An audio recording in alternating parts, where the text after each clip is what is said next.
Hello and welcome back to another super exciting Pixel Spank Eaglemoss Marvel movie collection figurine unboxing series. The theme of today's episode is Iron Man villains, I guess. So obviously, you know, Iron Man, he had 3 films and therefore logically he has 3 villains. There are 3 figures next to me. Therefore, they are the 3 figures from the films. We'll start with this one. This is, of course, War Machine, who was technically the villain in Iron Man 2 very briefly. And technically, Rhodey does work a little bit against Tony's selfish interests, so that counts. That counts. Found my unboxing knife, so I don't have to be an animal anymore. Just slice that open, gently to the side, gently in front, less gently away. Okay. Okay. I mean, it's the Mach. So this is actually from Iron Man 2. So it's the Mach 2 armor that he uses to make the War Machine, doesn't he? He steals it, and it's also the Mach 2 Rhodey. That's the joke. I was building up to that. We all knew the history. I thought I saw him. I was like, it's a good joke in there. Let's get to it. All right, let's unlock. Wait, no, hang on. You just slide, don't you? Gently. Okay. Right.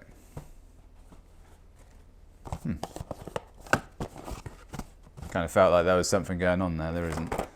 Oh, caught me out there. A little bit of tape, just stuck to the edge of that. Don't think that was intentional. Certificate of authenticity. Marvel Studios Iron Man 2, the All-American War Machine. I think that's his site prefix.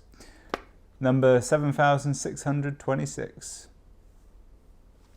Could be, you know, if someone out there, you know, tells you that they're selling you one of these and it's got the certificate but it's the same number as mine, know that it's probably a fake or it's me. One of those two. Or I've died and my estate is selling it. Equally put other than the cutting. There we go.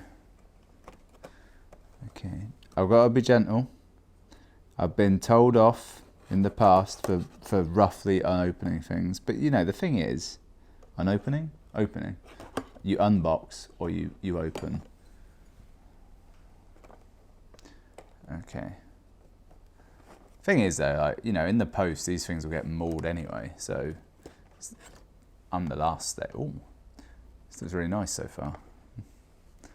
Straight away, you've got to remember that normally the biggest issue with these figures is faces and hands of people. This is essentially a robot.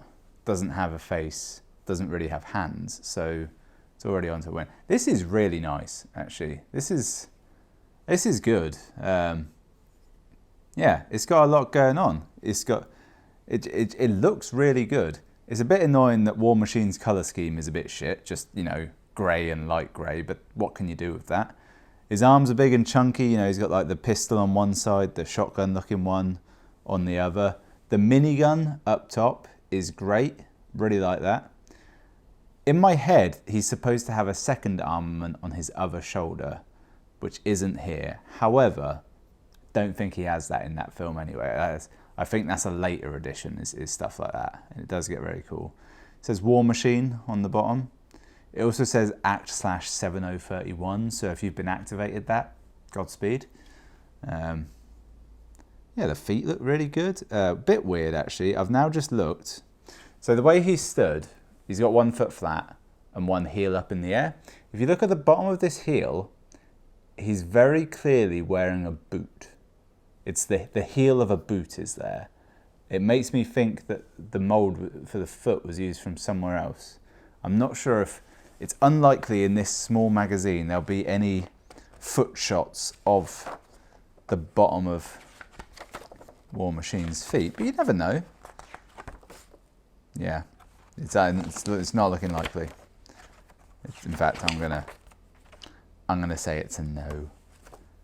But yeah, so yeah, that is really nice. That is going into my top tier of these figures. It's up there with M'Baku.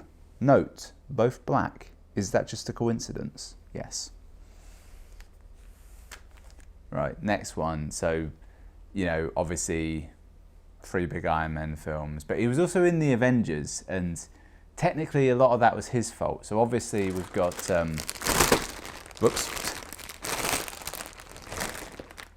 Ultron, because Iron Man created Ultron, so Ultron is technically the greatest Iron Man villain, really. So that counts.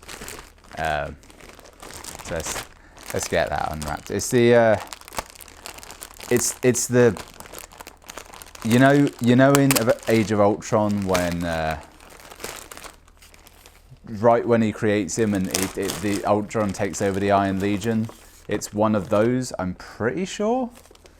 It's like one of the real shitty ones. The only thing is, it's got an odd paint job, which I don't remember because, like everyone else, I haven't really watched Age of Ultron for a while. I did think about it after WandaVision, but I thought better of it because, well, you know, it's okay.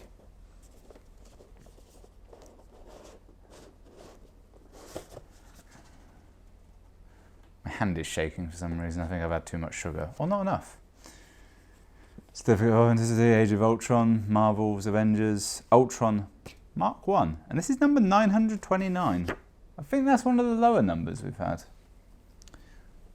Let's get it cut out of the open.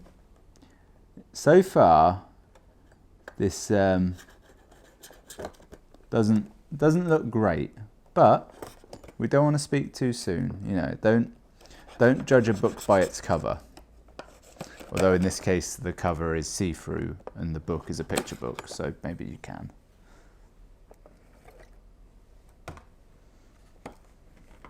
Behold. Well, it looks like a pile of shit. But, to be fair, so did Mark 1 Ultron. So, it's a difficult one, because whilst it's technically very good, the thing it's emulating does not look good. So, yep, Ultron Mark 1 on the base. It is painted pretty well, to be fair, considering it's such a tricky thing to do. I now need to open this magazine to get a reminder of Mark 1 Ultron. They do a great job in these magazines of never really showing you a good shot of the thing you've actually got. It's surprising how well they do that every single time. Okay, yeah, there is one, but it's kind of low resolution, like a bit blurry as well. It's got that annoying thing that like old people do, where they take a poor quality image and they just make it bigger and think that makes it clearer, but it actually makes it worse. I really hate that. Yeah, it does look pretty good though. It's not bad. This foot annoys me. It looks like it's kind of melted. But then again, I think that was the point. Doesn't he get acid thrown on him? That was it. He's in Sokovia and someone throws acid over one of the Iron Legion, so he comes back looking like this. So it's not bad. It's not bad. Taller than War Machine. But I don't recall how tall they were in the film, so that doesn't help. But it looks pretty good. The way I've got, from my view here, it looks like they're holding hands, and I'm not okay with that. I'm actually surprised at myself for not being okay with that. Okay, so you know, two major Iron Man villains, and then obviously I've saved the biggest one till last. You know you know him. You don't say his name. Leader of an organization.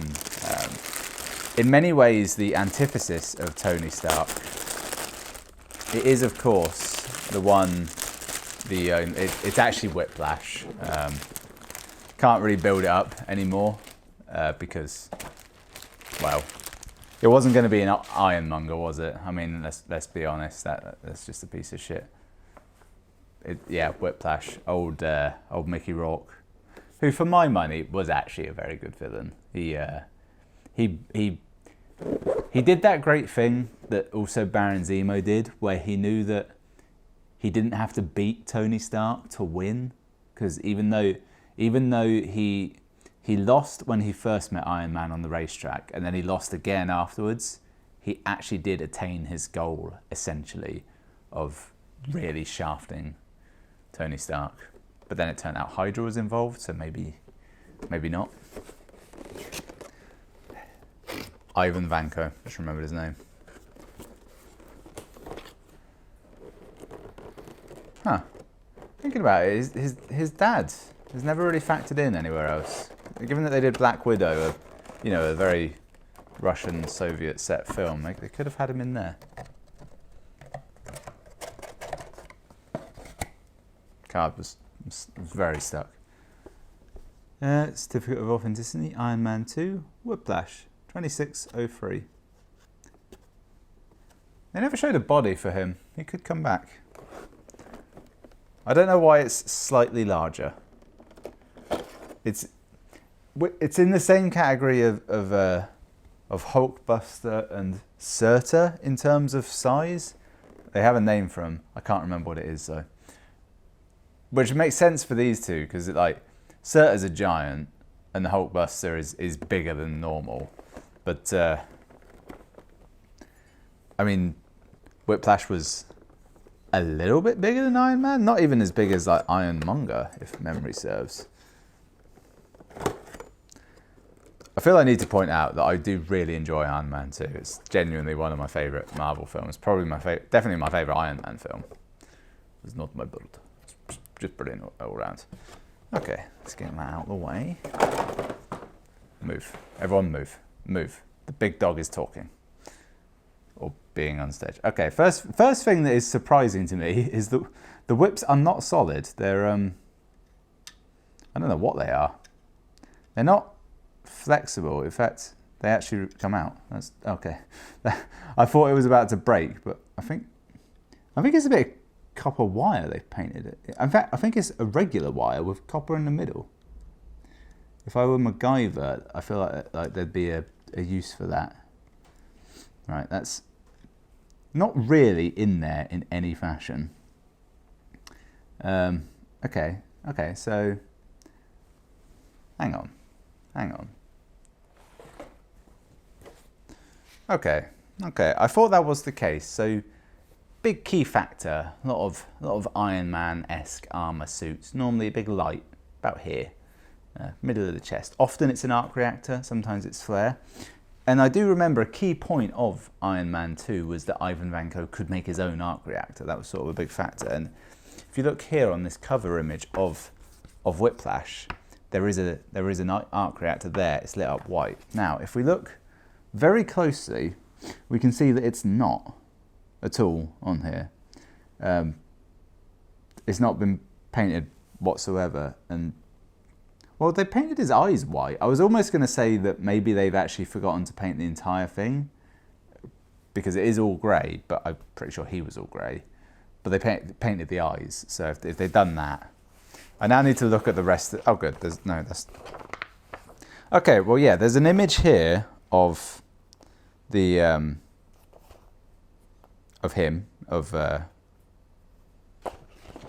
there's an image of the model here, and it's not painted there, so that's not unique to mine. That is a case of all of them, definitely. Yeah, very odd choice. It does look pretty good. The thing is, his look was never great, and you don't really get much of him in the film. He only shows up with that armor right at the end, and it's in a kind of a dark-ish place that I would describe as an indoor garden with river and waterfall. Oh, here we go. There's a better shot here. Yep. Yeah, so it is essentially just all grey. It's weird. Looking at this, he does have an armoured skirt, which, while sensible, it's a questionable look. Yeah, it does. It actually does look really good. The only thing letting it down is I think the whips are rubbish. Like they don't look very good, and I don't know if there's anything they could do to make them look good. I think one issue is they're a bit thin. The main issue with them is they've got a kind of a blue metallic paint on them, which is chipping off and going everywhere. There's specks of it on the base, most of which are fairly dried on. There's bits of it on his back calf I can see here, and just, almost anywhere it touches, it's and I can see on the end of this whip here it's scratched off, and weirdly it does appear to be a dark blue underneath. So at least if it all comes off, or loads of it comes off, it doesn't super affect the look of it, but it's not great. And because they're not like super solidly in, well, this one isn't, which makes me think that this is an error on mine. It's even just holding it, they are moving very slightly. It's a tricky one. I feel like if they were going to do whiplash, they should have had more solid whips, but would they have looked any good? It's a lot of cool detail on the back. You can see how super exposed his armor is, and really it only armors the front of him, which shows the insanity that is whiplash. You know, he had no real intentions of surviving his confrontation, did he? Textbooks. No, that's not helpful. That's quite a good trio, to be fair. A lot of grey in there. I'm gonna put War Machine's the best one, obviously. Like that's without question. Especially considering he's just like a standard model. Like you can't really beat that. I'm pretty sure Whiplash probably costs extra. I don't think he's really worth it because I'm only basing that on the fact that the box is bigger, honestly. Because he's nowhere near as big as like Hulkbuster. He's kind of close to Surtur, or possibly Groot, who's not over here. But he's probably second best of these three, and then the Ultron is the bottom one. But the thing is, this is like a minion. It's not like even the proper Ultron, so it's kind of a little bit unfair to judge. But this one is just this is superb. This gets a shout. This gets a spot. This gets to go here. The only issue is, because he's technically holding a gun, if I shoot him directly pointing at the camera, I think that's not allowed due to censorship laws. It's a paintball gun, we'll say, for now. Thanks for watching. Join me next time for something else. I'll see you then.